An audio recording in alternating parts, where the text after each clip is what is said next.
Sentence parts में जो हमने सीरीज चलाई थी, ये उसका आखिरी वीडियो लेक्चर है जो एडवर्बियल्स के बारे में है। यानी शुरू में हमने देखा था सब्जेक्ट, वर्ब, ऑब्जेक्ट, कॉम्प्लीमेंट, और आज ये पांचवा जो है वो एडवर्बियल्स है। बस ये पांच जुमले के जो साख्त में इस्तेमाल होने वाले हैं हिस्से ये हैं, और फिर आगे जुमले की तामीर आपने खुद साख्त को, जुमले की साख्त को समझेंगे और फिर तामीर होती है। अभी हमने जुमले के हिस्से समझे हैं, इसके बाद जुमले की साख्त को समझेंगे और फिर जुमले की तामीर का काम सीखेंगे। बहुत आसान होता है। The three realizations of adverbials. Adverbials are functional slots that can be filled by three different grammatical structures. Adverbial यानी इन तीन तरह के हो सकते हैं।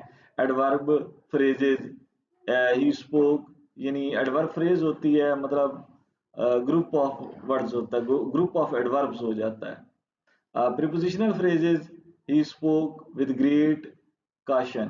तो ये जो है एडवर्बियल जो है वो एक प्रीपोजिशनल फ्रेज है, यानी इसका जो है हेड वर्ड होता है, जो इम्पोर्टेंट वर्ड होता है, या जो शुरू में जहाँ से फ्रेज शुरू होती है वो प्रीपोजिशन से शुरू होती है। इसको पीपी बोलते हैं या प्रीपोजिशनल फ्रेज बोलते हैं। तो प्रीपोजिशन होगी और फिर बाद में जो होता है वो प्रीपोजिशन का ऑब्जेक्ट होता है, जैसे विद का ऑब्जेक्ट काशन है।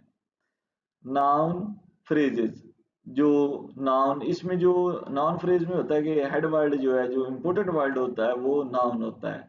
जैसे he spoke last night, night जो है वो नाउन है, लास्ट सब्जेक्ट उसके साथ ही लगा हुआ है तो वो नाउन फ्रेज होती है। लेकिन ये जो सारे मिलकर काम कर रहे हैं ये एडवर्ब का काम करते हैं और इसलिए इनको एडवर्बियल कहा जाता है। यानी ये जवाब देते हैं व्हेन, वेयर, व्हाई का, हाउ का। व्हेन, वेयर, व्हाई और हाउ का जब जवाब होता है तो वो आपका एडवर्बियल्स होते हैं। क्लासल एडवर्बियल्स, फाइनेट और नॉन फाइनेट।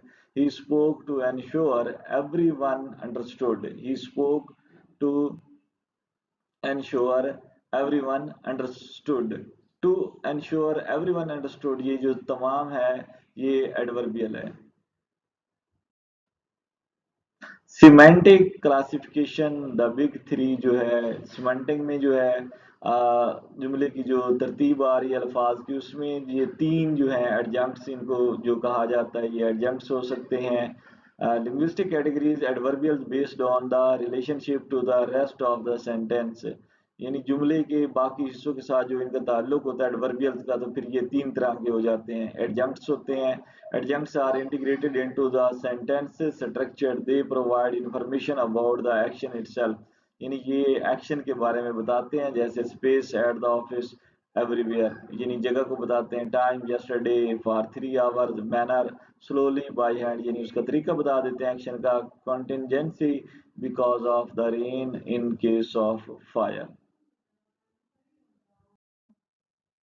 डिसजंक्ट्स जो होते हैं, enunciative adverbials, disjuncts sit outside the class structure, they express the speaker's attitude or comment on the truth value of the statement. Attitudinal, fortunately no one was hurt, ये जुमले से बाहर होते हैं, यानी स्ट्रक्चर का हिस्सा नहीं होते हैं, इजाफी होते हैं। इनको हटा भी दें तो जुमले को कुछ नहीं होता। Style, frankly, I don't care, ये एडवर्बियल्स हैं, यानी फ्रैंकली और fortunately. Conjuncts, connective adverbials, these perform a cohesive function linking one sentence or clause to another. However, therefore, furthermore, in conclusion, ये भी adverbials होते हैं और इनको connective adverbials कहा जाता है। Unlike conjunctions and but conjuncts are grammatically mobile. You can easily, however, it rained or it rained, however. ये चीज आपने देखनी है कि जो कंजंक्ट होते हैं वो एक जगह से दूसरी जगह रख सकते होते हैं कंजंक्शन के बरअक्स। अब ये है, इनकी टाइप देख लें, एडजंक्ट हैं, डिसजंक्ट हैं, कंजंक्ट हैं, कॉम्प्लीमेंट हैं। ये एडवर्बियल्स की टाइप्स हैं, उनको देख लें आप कैसे होते हैं। Adjunct adds info to the action, जैसे उसकी मिसाल है she ran to the store, Disjunct speaker's perspective wisely, he stayed home.